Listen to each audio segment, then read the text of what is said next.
आजकल की भाग-दौड़ भरी ज़िंदगी में एक समस्या आम हो गई है और बहुत देखने को मिलती है, जो है हार्ट अटैक की। वो क्यों है, क्या है और क्या-क्या उसके सिम्पटम्स रहते हैं, आपको इसके बारे में आज जानने को मिलेगा। नमस्कार, आप देख रहे हैं सेहत तहलका और आज हमारे साथ मौजूद हैं मेडिकल ऑफिसर डॉक्टर निशांत।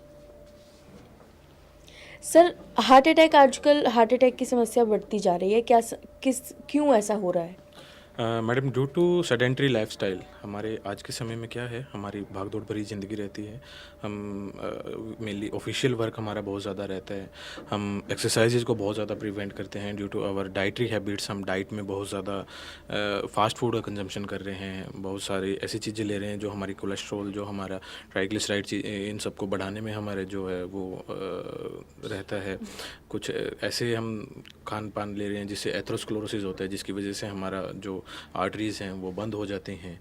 हमारा कुछ कुछ एक हमारी ऐसी बीमारियां रहती हैं जैसे बीपी हो गया, डायबिटीज़ हो गया, या कुछ ऐसी हैबिट्स रहती हैं जैसे अल्कोहल कंजम्पशन, हमारा स्मोकिंग रहती है। इन सब चीज़ों से क्या रहता है, ये सब चीज़ें जो हैं वो हार्ट अटैक को जो है वो बढ़ावा देती हैं। बेसिकली अगर हम समझें मैम, हार्ट अटैक में क्या होता है, हमारी हार्ट में 3 बड़ी नसें होती हैं जिसको हम कोरोनरी आर्टरीज़ बोलते हैं। कोरोनरी आर्टरीज़ का क्या फंक्शन होता है, उनका ये फंक्शन होता है, जो हमारा हार्ट है, हार्ट एक मस्कुलर ऑर्गन है, बेसिकली मस्कुलर ऑर्गन है जिसका काम होता है हमारे हार्ट को ब्लड की सप्लाई करना।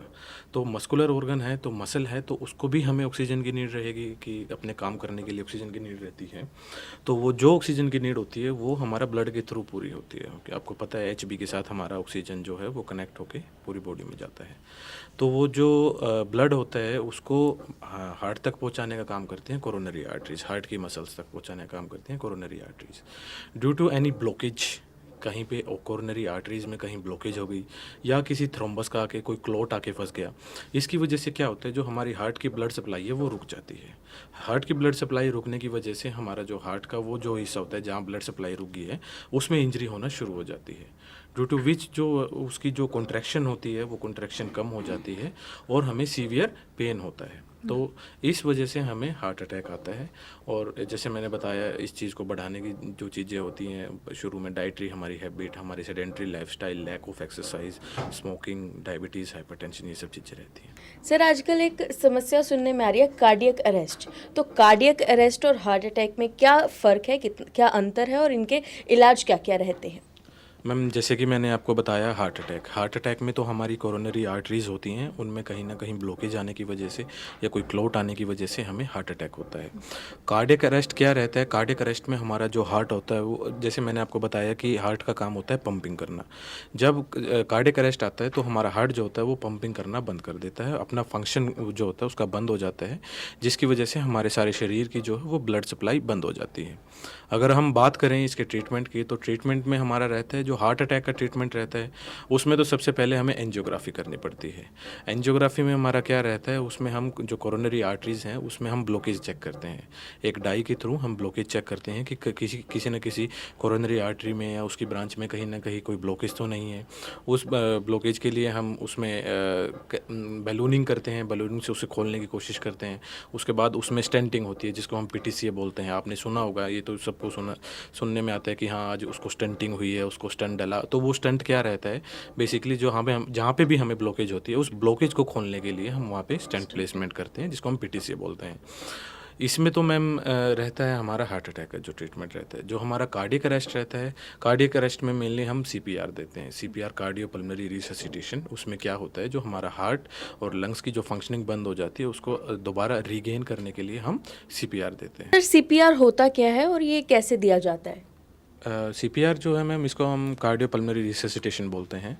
इसमें जब हमारा हार्ट और लंग्स की जो फंक्शनिंग बंद हो जाती है उसको दोबारा रीगेन करने के लिए हम सीपीआर देते हैं। सीपीआर में मेनली ये रहता है कि हमारा जो हार्ट होता है, हार्ट का काम होता है पंपिंग करना। जब वो अपनी पंपिंग बंद कर देता है तो उसको हम एक्सटर्नल स्टिमुलस देने के लिए हमारी जो पेशेंट होता है उसको हम एक फर्म और हार्ड सरफेस पे लेटाते हैं। ये 2 सिनेरियो में रहता है। एक मैम विद इन हॉस्पिटल में रहेगा तो हेल्थ केयर जो हमारे प्रोवाइडर प्रोवाइडर होते हैं उनको उस चीज़ के बारे में सब पता होता है। सीपीआर में क्या क्या चीज़ें रहती हैं, हम सीपीआर कैसे देते हैं, सीपीआर के बीच में क्या क्या हमारे प्रोसीजर रहते हैं। तो एक डिफिब्रिलेटर भी होता है हमारे पास जिसको हम लेमन में समझे तो एक शॉक जो होता है, उस शॉक से हम कोशिश करते हैं कि पेशेंट को शॉक दे के रिवाइव करने की कोशिश करें। वो तो हॉस्पिटल का सिनेरियो। और एक दूसरा सिनेरियो रहता है मैम, जब पेशेंट बाहर कहीं पे है, जैसे during road side accident patient को कार्डियक अरेस्ट आ गया, उसका हार्ट रुक गया, या ड्यूरिंग इलेक्ट्रिक शॉक किसी को इलेक्ट्रिक शॉक लगा उसकी वजह से उसको कार्डियक अरेस्ट आ गया, या उसको कोई हार्ट डिजीज़ पहले से चल रही थी, उस हार्ट डिजीज़ के कारण उसको कार्डियक अरेस्ट आ गया। और भी बहुत सारी चीज़ें रहती हैं जिनकी वजह से हमें कार्डियक अरेस्ट आ सकता है। तो सर ये बाहर देते कैसे हैं? वही मैम, उसमें मैं आपको बता रहा हूँ। सीपीआर में मेनली क्या रहता है, जब आपको पहले तो देखना होता है कि पेशेंट को कार्डियक अरेस्ट आया है या नहीं। सबसे पहले हमें समझना होता है कि पेशेंट को कार्डियक अरेस्ट आया है या पेशेंट वैसे ही बेहोश हुआ है किसी दूसरी कंडीशन की वजह से। तो उसमें हमें सबसे पहले पेशेंट अगर आपके सामने बेहोश होता है उसको हमें बोल के बुलाना है, उसके नाम से बुलाना है। अननोन है तो उसको टैप करके बुलाना है, उसके शोल्डर पे टैप करना है दोनों साइड। अगर वो रिस्पॉन्स नहीं दे रहा तो हमें उसकी कैरोटिड पल्स रेट होती है, हमारी पल्स रेट चेक करनी है। अगर वो भी हमें नहीं मिल रही है तो उसकी रेस्पिरेटरी रेट की सांस ले रहा है या नहीं ले रहा है, वो भी नहीं है तो हमें उसके प्यूपिल्स, जो हमारा आँख का हिस्सा होता है एक प्यूपिल जिसको हम बोलते हैं, वो चेक करने हैं। कहीं वो डायलेट तो नहीं होना शुरू हो गए, वो अपने साइज़ से ज़्यादा डायलेट तो नहीं हो रहे हैं। अगर हमें ये सब इंडिकेशन मिल रही है तो उसमें हमें जो है सीपीआर देना चाहिए। तो ये इंडिकेशन जानना भी बहुत ज़रूरी है। अगर इंडिकेशन में हमें लगे कि पेशेंट को कार्डियक अरेस्ट है तो हमें सीपीआर शुरू करना है। सीपीआर में मेनली हमें क्या होता है मैडम, पेशेंट को एक फर्म और हार्ड मतलब सरफेस पे लेटाना है। उस पे लेटाने के बाद हमें सबसे पहले हेल्प के लिए बुलाना है, क्योंकि सीपीआर जो होता है वो बहुत एक ग्रीवियस एक्टिविटी होती है। हेल्प के लिए बुलाना है, उसमें 2-3 लोग होंगे तो बहुत अच्छा रहेगा। उसके बाद हमें एम्बुलेंस को मेडिकल हेल्प के लिए कॉल करना है। हर एक इंस्टीट्यूट में हर एक जगह सबको पता होता है मेडिकल हेल्पलाइन नंबर क्या है। कॉल करके हम बुलाएंगे।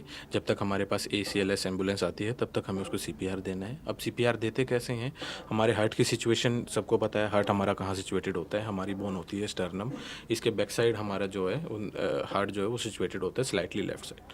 तो इस स्टर्नम बोन पे हमें अपने हाथों से जो है वो कंप्रेशन देना होता है। हमारा पाम का ये हिस्सा होता है, उससे जो है वो बिल्कुल स्ट्रेट करके हाथों को कंप्रेशन देना होता है। ये कंप्रेशन का क्या रेट रहता है, ये 1 मिनट में 100 से 120 बार हमें कंप्रेशन देनी होती है। और 30 कंप्रेशन के बाद हमें 2 बार पेशेंट को जो है वो रेस्पिरेशन, अब चेस्ट के लिए मतलब जो हार्ट के लिए तो हम उसको स्टिमुलस बाहर से कंप्रेशन दे रहे हैं, लेकिन लंग्स के लिए हमें उसको जो है वो रेस्पिरेशन देना होगा। वो रेस्पिरेशन हमें माउथ टू माउथ रेस्पिरेशन देना होता है। 30 कंप्रेशन के बाद हमें 2 बार उसको माउथ टू माउथ रेस्पिरेशन देना है।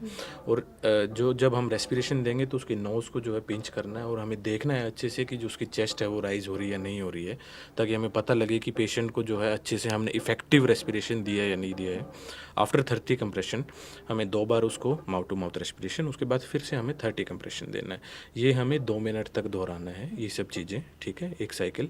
उसके बाद हमें पर्सन को इंटरचेंज कर लेना है। 2 मिनट के बाद हम दोबारा चेक करेंगे क्या पेशेंट ने सांस लेना शुरू किया, क्या उसकी पल्स रेट है जो आनी शुरू हुई, या पेशेंट कॉन्शियस होना शुरू हुआ। अगर ये सब चीज़ें आनी शुरू हुई होती हैं तो बहुत अच्छा है, नहीं तो हमें जो है इसको रिपीट करते रहना है जब तक हमारे पास किसी मेडिकल एम्बुलेंस की या मेडिकल हमारे पास हेल्प की अवेलेबिलिटी नहीं होती। तो ये थे हमारे साथ डॉक्टर निशान, मेडिकल ऑफिसर। अगर आपका कोई भी सवाल है किसी भी समस्या को लेकर, किसी भी बीमारी को लेकर, और आप चाहते हैं कि हम आपकी समस्या डॉक्टर से साझा करें और आपके सवालों के जवाब दें, तो कमेंट सेक्शन में लिख दीजिएगा। और ऐसी अपडेट्स को जानने के लिए देखते रहिए सेहत तहलका। शुक्रिया।